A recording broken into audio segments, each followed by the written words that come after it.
FanDuel. I owe you an apology, Tennessee fans. The Vols win total has gone up by a game from 8.5 to 9.5. This was an absolute lock. I'm sorry I didn't tell you beforehand. See if you can find it at 8.5 somewhere else. I believe that's what it was in 2023, and I told you that was an easy pick.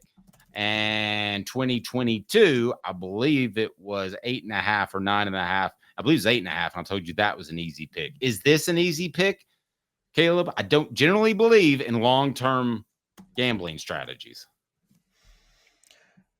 This is an easy pick because of the schedule. This is an easy pick. It's not as easy as 8.5. And by the way, you don't owe anybody an apology. Me and you, Dave, I checked the video clip because it's up on YouTube now from February when FanDuel first came out. We told everybody to bet on it. We said it. We told everybody listening, put money on this now. And if y'all didn't do it, that's on y'all because we told y'all. We gave you great financial advice for your life. And we do. We told you to bet your entire life savings on that 8.5. And if you didn't, that's your fault. You just lost a lot of money. But 9.5. 9.5, does 9.5 give you pause? You picked Tennessee to win it all. Ultimately, do you think they'll lose a regular season game or two, which they can with the playoff now? I think they'll lose a regular season game. 9.5 gives me pause. Look, I'm predicting they're going to win more than 9.5 games, but it's not a lock bet. Put it this way, Dave. Pretend this is a jury, and if it's a civil court, I'm betting the over 9.5. But if it's a criminal court where you got to go beyond a reasonable doubt, I'm probably not going to bet the over 9.5 because they're not going to win 10 games beyond a reasonable doubt. They were going to win more than 8 games beyond a reasonable doubt this year. Okay. Travis said, you told us I put money on it a few weeks ago at 8.5. Also put money on us making playoffs also to win plus 3,500. Can you still get odds on that? Will you look that up real quick? And Travis, if that's the case, and I'm making you that much money, do me a favor and stop by and see our good friends at Dynasty Pools and Spas. Free shirt, free book, just for stopping by and telling Scott Off the Hook Sports sent you. You know, the best thing about Dynasty Pools and Spas is that they've got it all taken care of. What does that mean? Well, you stop by their showroom and check out their fantastic selection of top-notch spas in that showroom in Athens. Make your pick and get ready, because Dynasty Pools and Spas delivers within 125 miles of that location in Athens, that fantastic showroom. They've got the cover lift, steps, chemicals, and everything you need. Delivery at no extra charge. They're just down the road in Athens. You pick the spa you want, and it'll be there for you. Oftentimes discounted with military and first responders discounts. Also blemish models, or just mention Off the Hook Sports. That's Off the Hook Sports for $500 off. There's a discount for you on spas made right here in East Tennessee. Support local. Dynasty Pools and Spas also has the best chemicals for you and your spa and your pool. No fillers, just the chemicals made right here in East Tennessee. Support local. Dynasty Pools and Spas, $500 off if you mention Off the Hook Sports. $500 off if you mention Off the Hook Sports. Dynasty Pools and Spas, dynastypoolsandspas.com. What are Tennessee's odds to make the college football playoff? Please hit the like button real quick for me and subscribe if you have not. What are the odds now to make the college football playoff? They're at plus 3,000. Well, that's national championship. College football playoff on FanDuel, Tennessee is at plus 172 to make the college football playoff. They're at plus 3,000 to win the national title on FanDuel. And my favorite bet, Nico Iamaleava, guys, y'all missed out. He's up to plus 1,500 to win the Heisman. He was at plus like 5,000 back in January. Why is Vegas moving towards Tennessee is the question, because they're everywhere's moving towards Tennessee. That's what I want to ask, because Vegas doesn't do anything by accident. Now, you could say that Tennessee's betting line moves a lot because of the number of people that bet on Tennessee, right? It's a big gambling community among their fan base, more so than a lot of other schools. Other schools would be like Notre Dame can move a line, Texas can move a line. There are a few schools out there that can move a line. With Tennessee betting heavy on either of those bets you just gave us, not Nico, but the other two, would that have moved the line to 9.5 and then a plus 3,000? Because Travis is telling us that winning a national title was plus 3,500. before. So you're right. Vegas likes Tennessee more than they did just a few weeks ago. I'll tell you this. It could be two things. It could be Tennessee moving the line because Tennessee fans, it's a heavy betting community. It could also be this, Dave.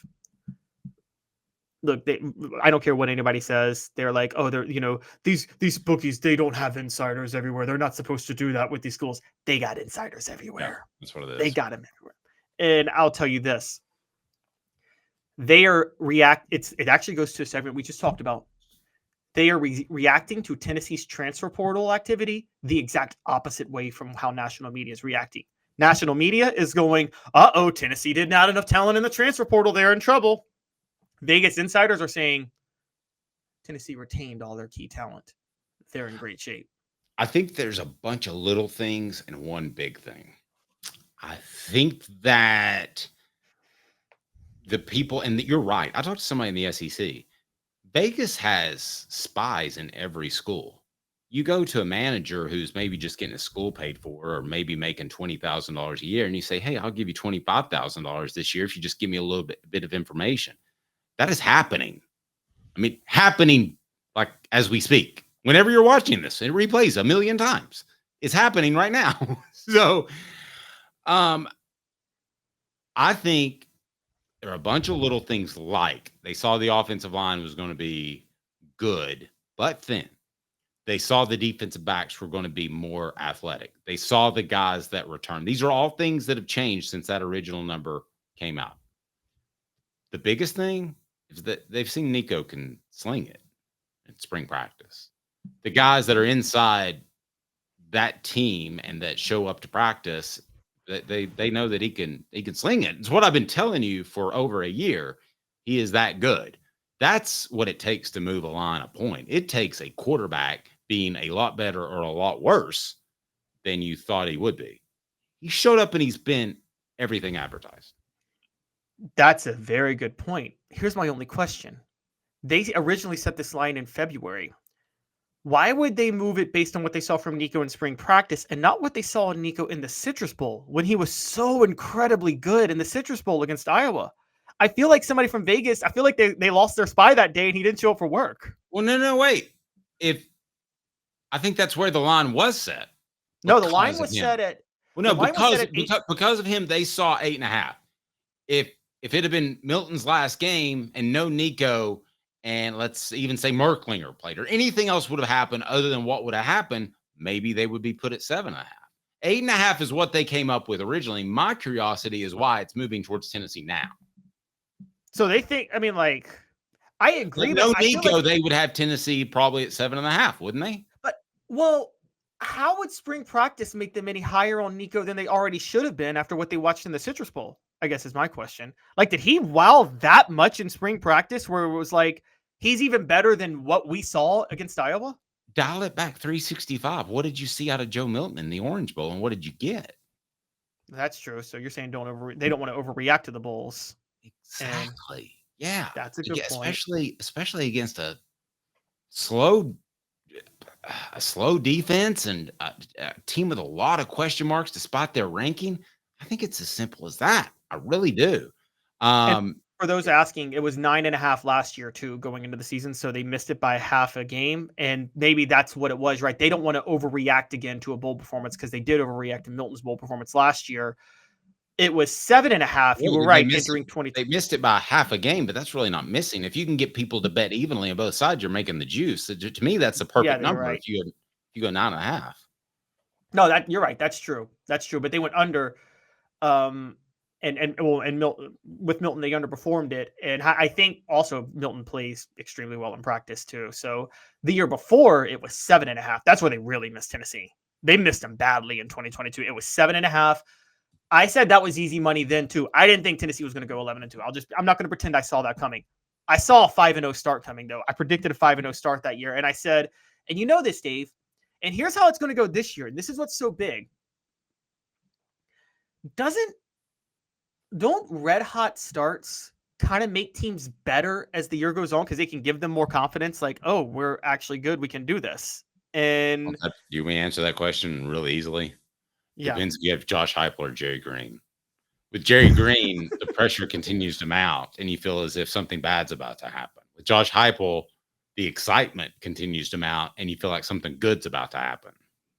Yes, that's a That's great coaching. point. You're right. That's the difference. And really, I noticed this with some of the media, and I didn't point it out to anybody, but I almost shot somebody a text. 2 years ago, they kept asking a question, and it was, how do you handle the continued pressure that adds up with every single win? Now that you've beaten Florida, now that you've beaten Alabama, well, you're supposed to have to deal with wins. I mean, that's why you play the game. Yeah. I mean, and it got to be this weird narrative of how do you handle the pressure? There shouldn't be pressure. There should be excitement. Well, exactly. And so, Dave, put it this way. We all remember that big game 2 years ago was the Pitt game where they won in overtime. They were a significantly better team than Pitt. Like, that was an ugly win that they got. Say they lose that game. Let's just play a little bit of histrionics real quick. Say they lose that game. I don't think they beat Alabama if they lost to Pitt. Do you?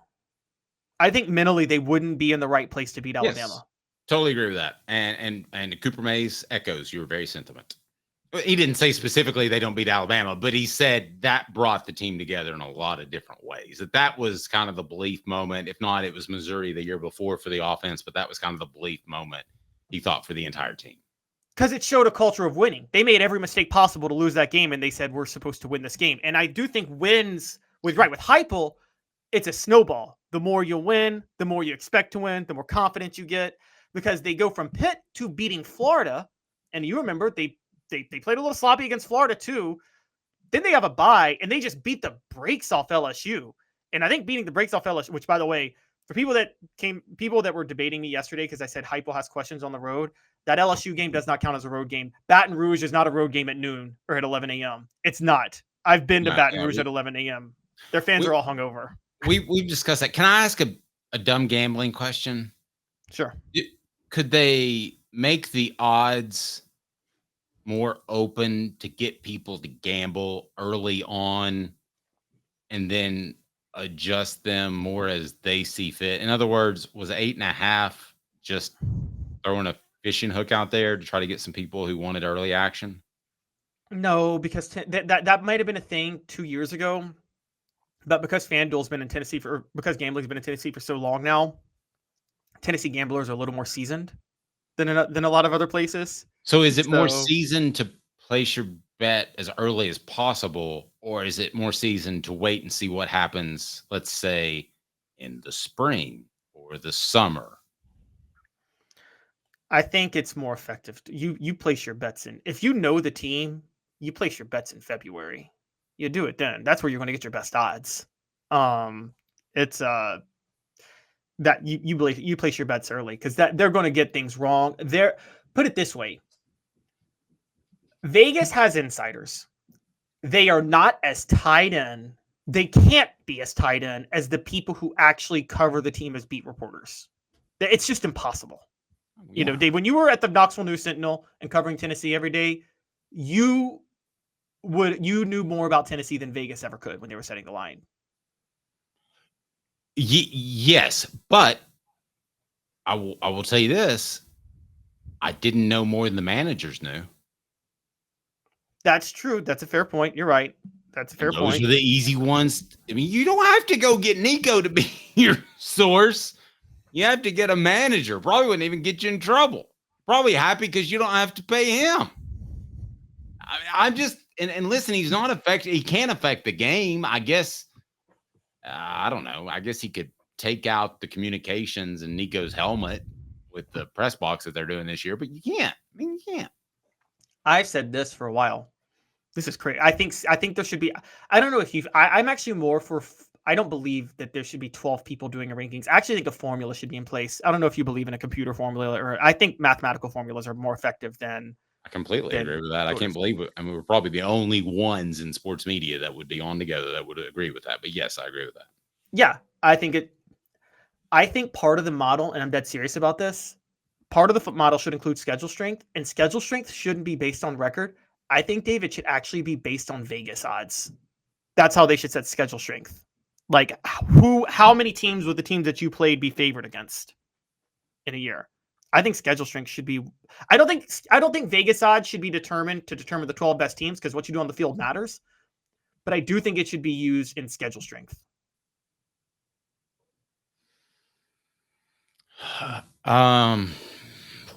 You're going to a weird place there. Because then what's next? Did they do the AP poll? Do they do? I mean, there's Vegas is so much more effective than the AP poll, though. Uh-huh. Vegas doesn't get fooled. Vegas does not get fooled. You know, I'm going to get a little sentimental on that because there are a lot of sports writers who, over the years, have spent 2 or 3 hours on a Sunday morning to get those things in. I've never agreed to be an AP voter, and I never will. Now, there are other ones who don't care and they just fill it out. Do I think Vegas would do a better job with those things? Yeah. Do I think? But here's the problem with Vegas. Vegas knows so well that if they did a Heisman power poll, you'd know who's going to win it the day before, which I guess we do anyway, don't we? Yeah. Well, I mean, they don't get everything. When's the last time we've been surprised by a Heisman winner? Surely it's not 97 with Peyton. I mean, when's the last time a Heisman I was winner pretty shocked when Carson Palmer beat Willis McGahee in 2002. I thought that was a travesty. Willis McGahee should have won that Heisman in 2002. But still, that's how many years? That's 20 years. So there's not. No, you're right. We're never surprised. I mean, but we're never really surprised by like MVPs in pro sports either anymore. I think it just becomes obvious. There's debate, but by the way, NBA, everybody mad. Nikola Jokic deserved MVP over Shai Gilgeous-Alexander. Sorry, I just wanted to point that out. Great point. Heupel and Beamer were the only coaches that didn't. Good point, Smoky Mountain Red. Didn't have to replace an OC or defensive coordinator in the offseason. A little bit of stability. Tennessee loses 2 coaches, but you don't want to lose a coordinator. Yeah, wow. Shane Beamer kept Dowell Loggins. I'm so impressed. The worst offensive coordinator in the SEC. Wow. Congratulations, man. See, that is a classic case of pull some South Carolina odds on winning the national championship. Smoky Mountain. I don't think they're not listed. FanDuel's not listing them. No. By the way, I love that's one of those things where it's like, I do believe in returning players and talent if there's potential there. But like returning guys only matters if those guys are not terrible, right? You don't want to have the worst quarterback of all time. You're like, I got the worst quarterback of all time coming back this year. We're going to be great because we're returning a starter.